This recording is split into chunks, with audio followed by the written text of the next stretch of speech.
दोस्तों मार्च 1881 में रूस के निकोलस डोम ने एक एलामिया पर दस्तखत किए, जिसमें उसकी ख्वाहिश का इजहार था कि दस्तूरी तर्ज हुकूमत के कयाम के लिए कौमी असेंबली का इजलास तलब किया जाए। लेकिन उसके दूसरे ही दिन, जबकि अभी इस एलामिया का सरकारी ऐलान भी नहीं हुआ था, कि निकोलस डोम को कत्ल कर दिया गया। दोस्तों हमारे कितने अहबाब और रिश्तेदार बीमारी की हालत में हॉस्पिटल में ज़ेरे इलाज होते हैं और हम अयादत के लिए टाल मटोल करते हुए इनकी खैरियत दरियाफ्त नहीं करते। इसके अलावा हमारी जिंदगी में कितने ही ऐसे काम हैं जो कि हम सोच और प्लानिंग की हद तक मुकम्मल कर चुके होते हैं, मगर प्रैक्टिकल या अमल के मामले में हम कल का इंतजार करते हैं। कितनी रातें ऐसी हैं कि हम किसी काम को करने से पहले ये सोचते हैं कि बस थोड़ी देर आराम कर लें, उसके बाद ये काम कर लेंगे, मगर उस आराम में सुबह हो जाती है। और कितने दिन ऐसे हैं कि हम ये तय करते हैं कि शाम को जल्दी घर पहुंचकर ये काम कर लेंगे, मगर सूरज गुरूब हो जाता है और फिर वो शाम शहर में ढल जाती है। बस इसी इंतजार में हमारी जिंदगी की छांव तपती रहती है और हम अपनी इस आदत के बाइस तकालीफ और उलझनों में मुब्तला होते रहते हैं। हमारी रोजमर्रा जिंदगी में सुस्ती चंद मजीद सूरतों में मौजूद होती है और जिसकी वजह से हमारे आम काम हमारे अहम कामों के आगे आ जाते हैं और हम तरजीहात के तयन के मामले में अपनी जहानत व जरूरत का ख्याल नहीं रखते।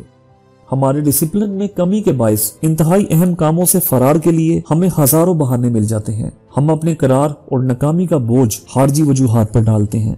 हम जिंदगी की मुकर्रर करदा अहदाफ तक अपनी इसी किस्म की कोताहियों के बाइस नहीं पहुंच सकते। नतीजतन हम डिप्रेशन यानी ज़हनी दबाव का शिकार होते हैं, जो कि हमारी काम करने की सलाहियत को मुतासिर करता है। हमारी जिंदगी में बेसिक प्लानिंग और अफराद-ए-कार के बेहतर इस्तेमाल की एबिलिटी की कमी है।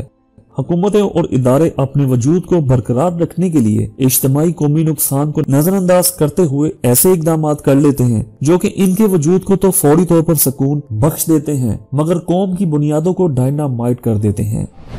दोस्तों हमारा मिजाज इस बात से भी जाहिर होता है कि मौसम बरसात में जब पानी जमा हो जाता है तो हम पत्थर रखकर रास्ता बनाते हैं। हालांकि इस मामले में इंफरादी और बल्दियाती कोशिशें पहले भी हो सकती हैं, या हम अपनी डेली रूटीन में अखबार पढ़ने लगते हैं या नॉवेल्स पर वक्त गुजार लेते हैं, जबकि उसी वक्त हमें घर के सौदा सर्फ की जरूरत होती है, मगर हम उसे इग्नोर करके अखबारात पढ़ने लगे रहते हैं और घर देर से जाते हैं और इसी वजह से घर के लिए अच्छा सौदा खरीद कर नहीं लाते। हालांकि अखबारात तो सौदा सर्फ लाने के बाद भी पढ़े जा सकते हैं। दोस्तों इंसान अमूमन अपनी गलतियों को तस्लीम करने के बावजूद अपने आप को ही हक पर समझता है, हालांकि ये एक नापसंदीदा आदत है।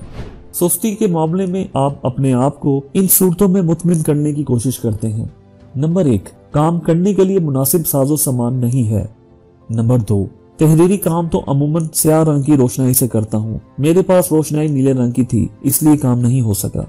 नंबर 3, मिनी बस में तो जानवरों की तरह बिठाया जाता है और रिक्शा टैक्सी की हड़ताल थी लिहाजा काम नहीं हो सका।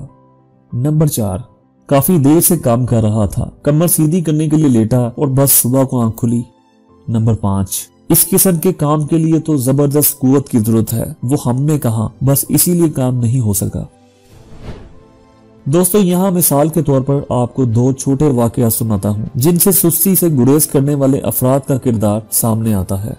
नंबर 1, दफ्तर में शाम के औकात में फौरी तौर पर टेलीफोन का एक पैगाम तहरीर करने की जरूरत पेश आती है। वो साहब पेंसिल या कलम ढूंढते रहे जो इन्हें फौरी तौर पर नहीं मिला। अब वो पैगाम सुनकर यादाश्त के जरिए दूसरे रोज भी कह सकते हैं, मगर उन्होंने ऐसा नहीं किया, इस खौफ से कि मुमकिन है कल वो किसी वजह से दफ्तर न आ सके या दफ्तर आकर भूल जाएं। तो उन्होंने यहाँ वहाँ देखा और टाइपिस्ट की मेज पर कार्बन बक्स पड़ा हुआ था। उन्होंने रद्दी की टोकरी से कागज उठाया और माचिस की तीली से कार्बन पर तहरीर किया, जिसका असर कागज पर आ गया।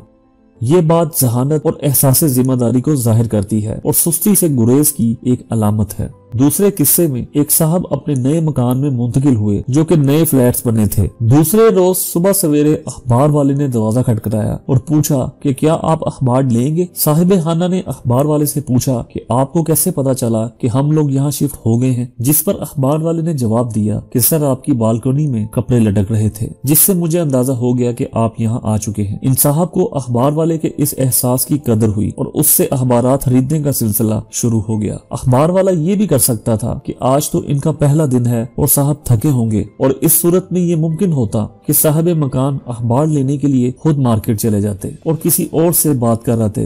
दोस्तों यकीनन हमारे पास यहाँ इस किस्म के किरदारों की कमी नहीं है। हमारी अमली जिंदगी में सुस्ती से बचने की चंद सूरतें ये हैं जिनके बायस आप सुस्ती को दूर कर सकते हैं। नंबर 1, मुमकिन है काम के नतीजे अच्छे ना हो मगर जिम्मेदारी दी गई है लिहाजा पूरा कर लिया जाए। नंबर 2, कल का इंतजार क्यों करूं, बेहतर है कि इसे आज ही कर लूं। नंबर 3, आज तो बहुत थका हुआ हूं लेकिन बस आधे घंटे का काम है, ये करके आराम से सो लूंगा। नंबर 4, बेशक टीवी पर मेरी पसंद का प्रोग्राम आने वाला है लेकिन अभी 15 मिनट हैं तो बेहतर है कि मैं काम कर लूं और बाद में प्रोग्राम को देख लूं।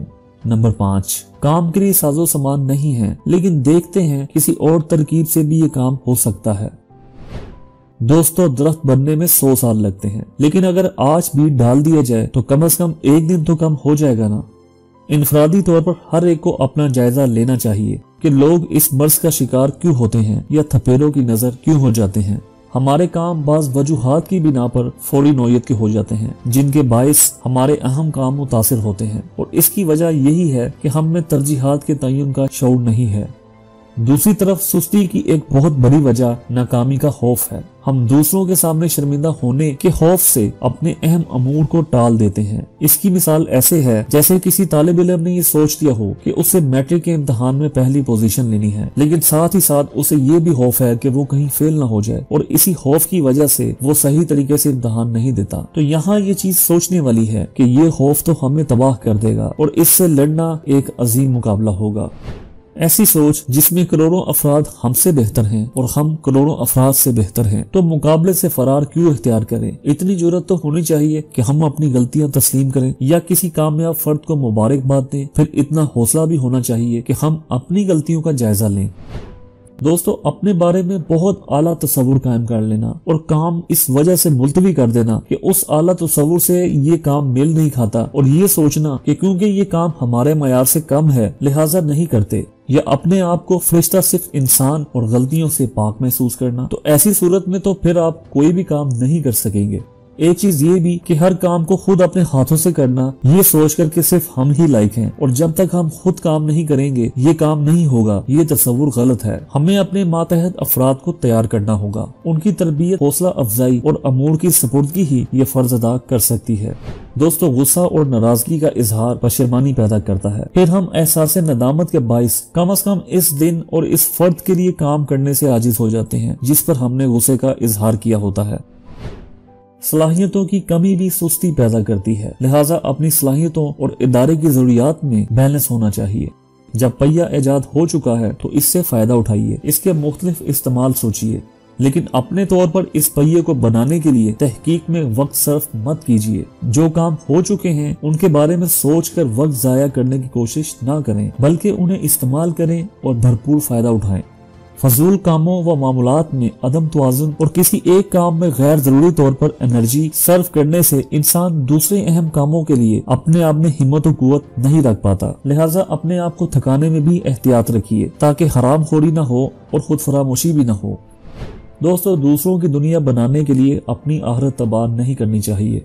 सुस्ती की बहुत बड़ी वजह जिसका शऊर हो जाए तो हम उस आदत का इलाज कर सकते हैं। वो जिंदगी के मामले में अल्लाह ताला की नेमतों का शऊर, वक्त ही को जिंदगी समझना और इस मामले में खौफ खुदा रखना और आखिरत में जवाबदेही का एहसास रखना कि यकीनन हमसे हमारे वक्त का, हमारी सलाहियतों का, हमारे मालो दौलत का, हमारे मरातब और ओहदों का और अहलो अयाल का सवाल जरूर होगा और हमें इसका हिसाब देना होगा। इस एहसास के साथ देखिए जिंदगी कितनी आसान हो जाती है।